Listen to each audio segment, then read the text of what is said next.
One of the things I learned many moons ago was that friendships come and go during one's life. Sometimes you just kind of drift apart. Life takes you your own way. Maybe you stay in touch, maybe you don't. They just become memories. Sometimes something happens and one of you kind of goes off their own way and the other one's left to wonder what happened. Whatever the case is, friends, like I said, come and go into your life, kind of like a revolving door. So let's talk about old friends, shall we?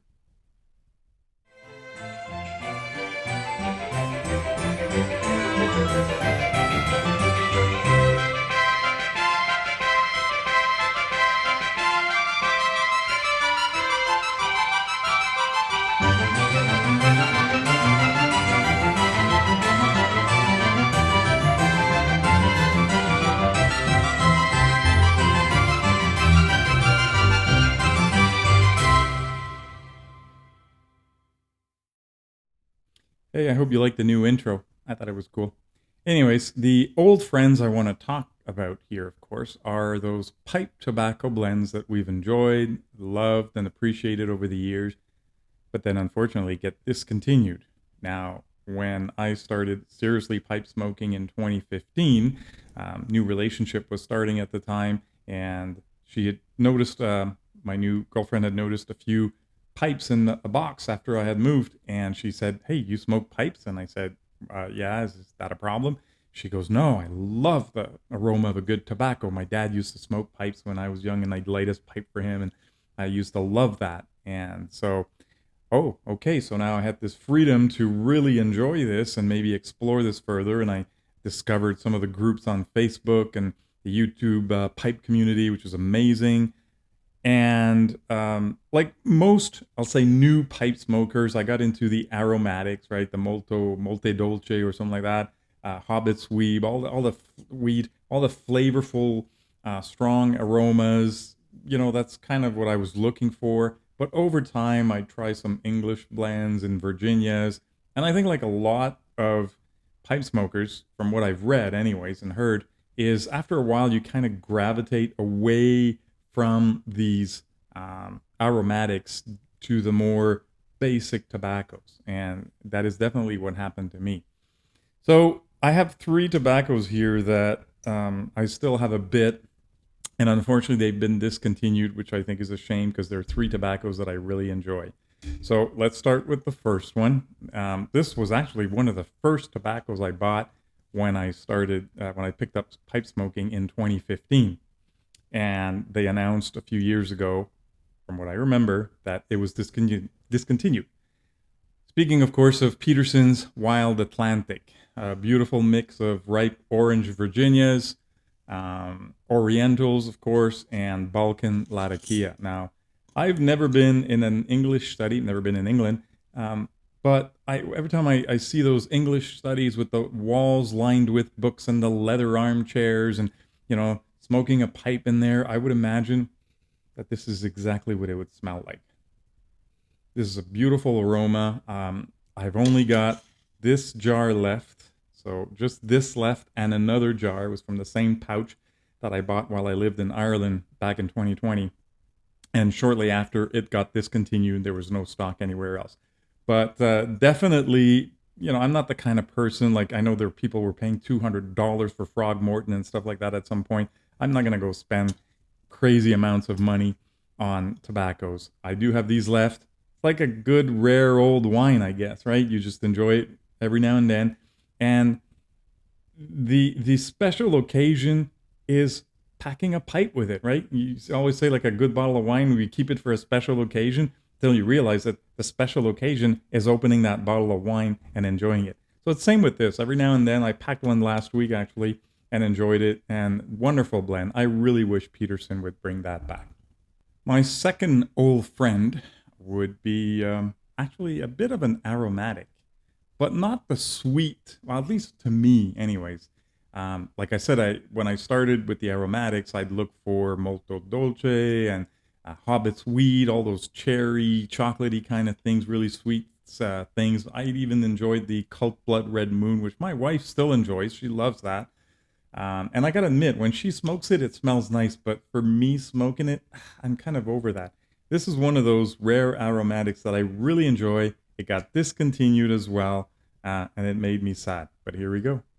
Orlik Dark Strong Kentucky.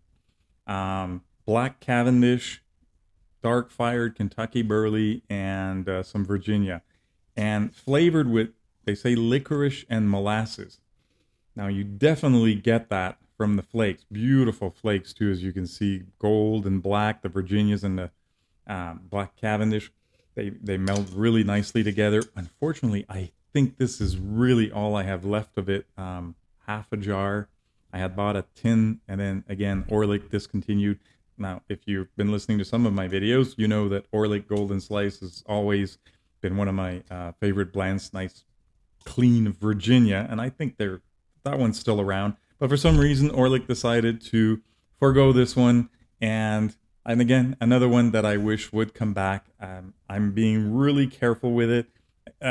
This is one that I prefer smoking outside. Like, I'm thinking of a cool spring evening, sit outside and enjoy that. But you really do get the flavor and the taste and the aroma of the licorice and molasses, and that is definitely one that I enjoy.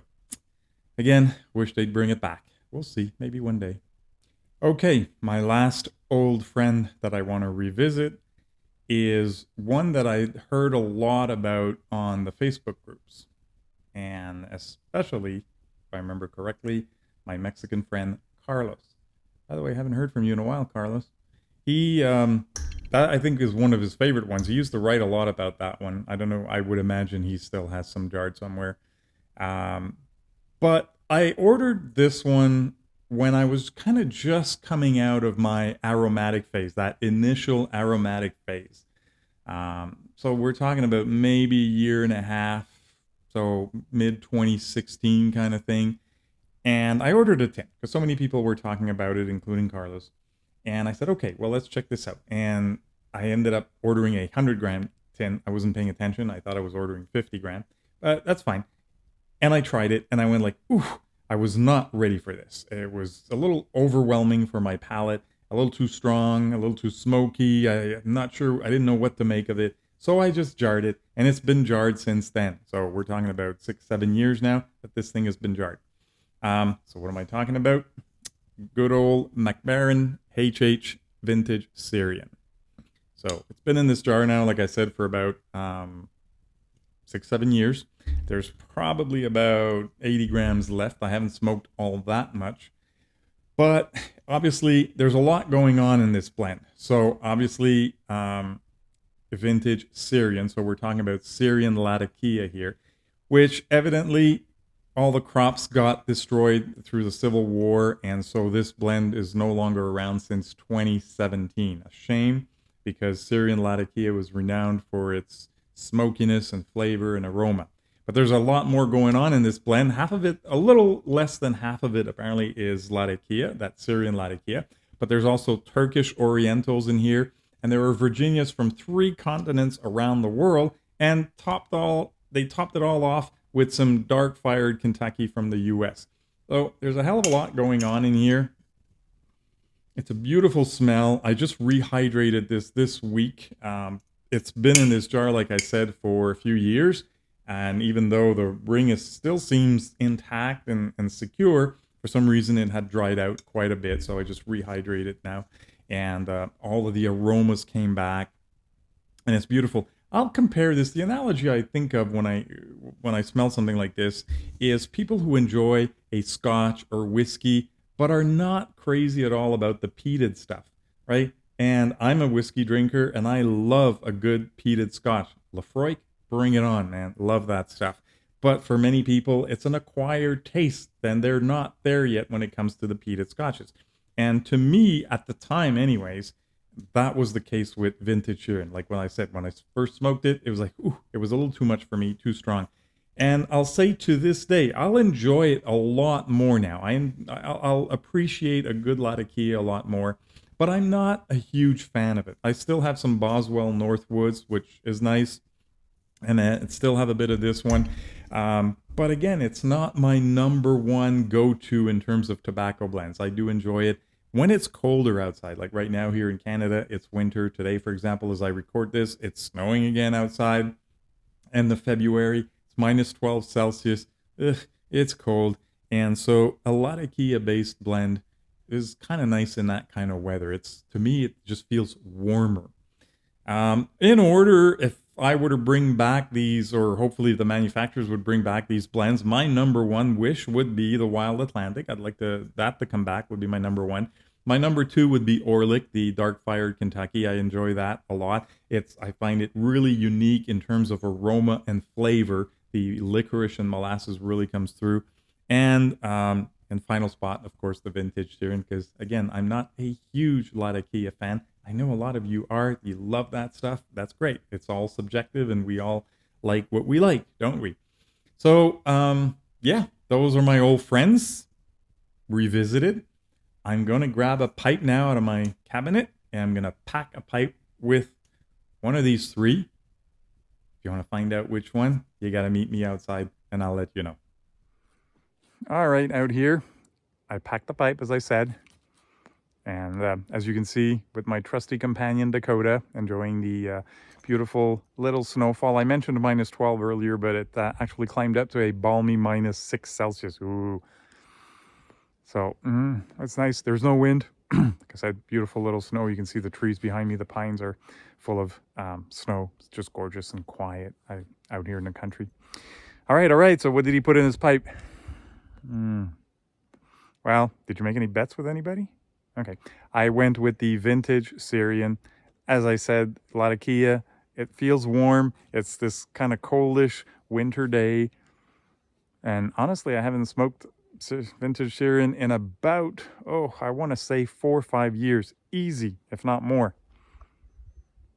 It's been a long time. And even after having dehydrated, and this past week I've had the opportunity, as I mentioned, to rehydrate it.